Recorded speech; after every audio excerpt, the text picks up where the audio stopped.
Good morning all.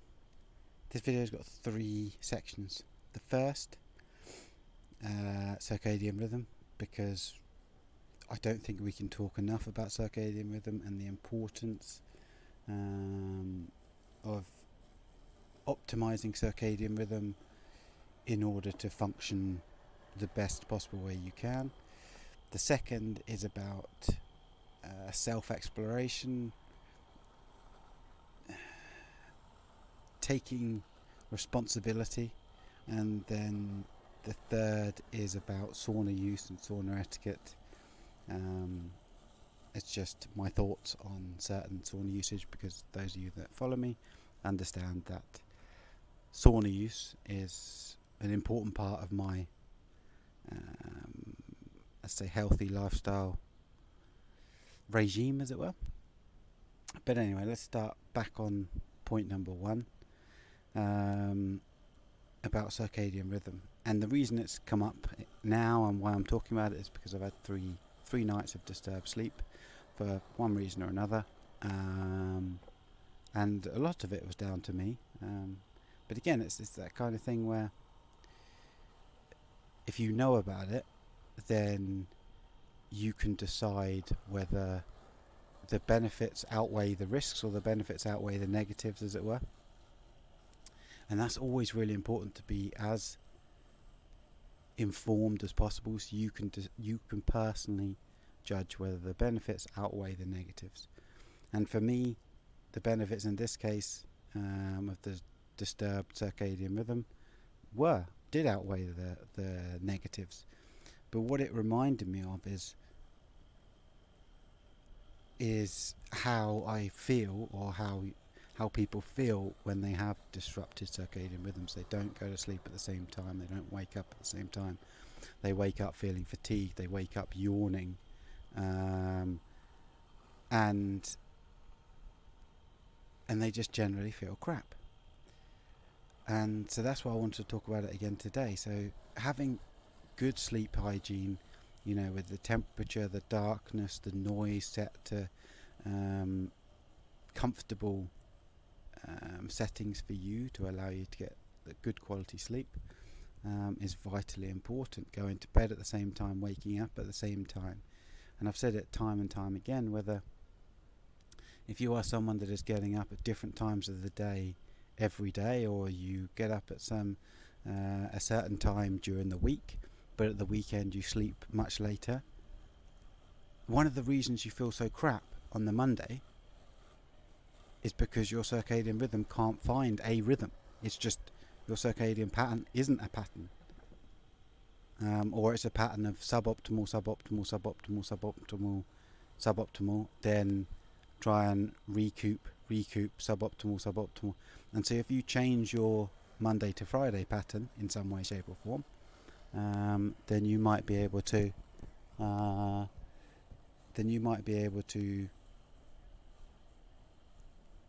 optimize your weekend pattern.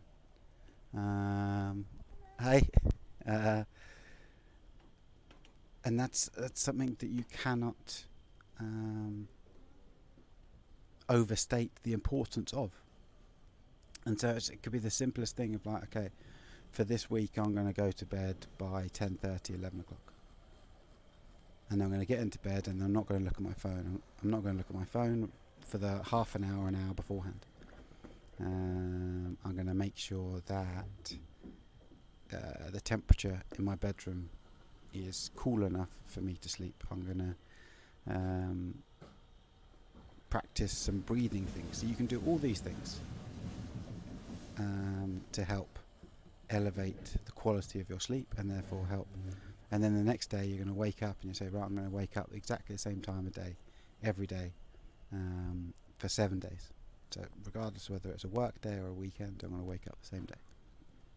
And all these things allow your body to start functioning and get better at functioning at certain times of the day. So it's not like some days you're waiting for your body to wake up. Your body wakes up because your body is already starting to activate certain gene expressions at certain times, because it's used to activating gene expression at a certain time, because it's done it for the last 6 days. So yeah, we cannot over emphasize just how important circadian function is. And then, so number 2, self-responsibility or self-awareness, responsibility, and just it's hard to go above taking responsibility, because if all the things that have happened in the last 18 months or whatever have taught us one thing, it's that we have to do our own research, we have to do our own exploration.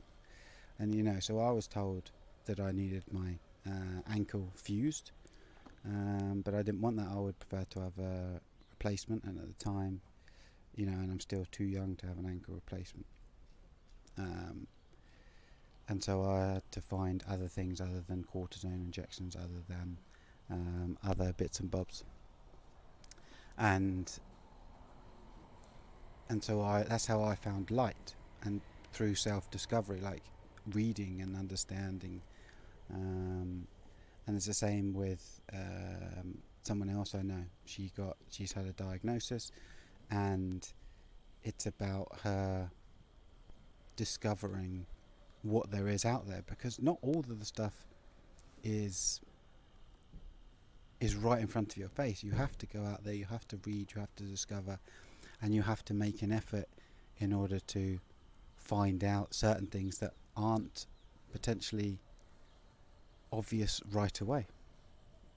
But it'll give you a much better, a much more well-rounded appreciation of what is possible than perhaps you had before. And so taking that responsibility, not just relying on someone else and what someone says, but you say, okay, can you direct me to some things that I can read and I'll learn about it.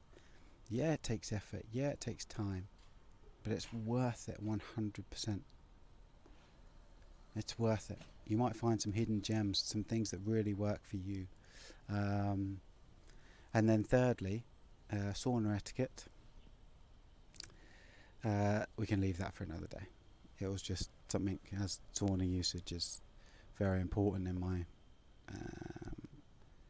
healthy living kind of regime, or healthier living regime, to help my body function as well as it can do. It's important that the sauna environment is as good as possible, and therefore, some sauna etiquette is important, but that's for a different time, I suppose. Anyway, so if you think about what we've talked about today, with regards to taking responsibility, reading around a subject, really delving into the subject, asking why, how that can actually positively affect all aspects of your health, then I hope it encourages you. I challenge you to read around. I challenge you to expand your own knowledge base in a specific area, to judge what is, because it comes back to the thing, because then once you read around it, once you expand your knowledge, you come back to that point of you are informed enough to make the decision about the benefits versus the negatives of that action. And once you understand the benefits and negatives more fully, you are much more informed and much more likely to make the correct choice for you. So that's about taking responsibility, exploring, and expanding your own knowledge base. And then finally, circadian rhythm. The importance of circadian rhythm if you are interested in reducing cravings, if you are interested in having more energy, if you are interested in making better decisions, having better emotional stability, as I said, having more energy, and generally feeling better, then circadian function or circadian rhythm is vitally important for you to get a handle on now. So the sooner you do it, the better you feel, and the better you'll age long term. So that is that. So circadian rhythm, absolutely key to healthy living. Expand your own knowledge, investigate and take responsibility of your own health, to be better informed to judge against the positives and negatives of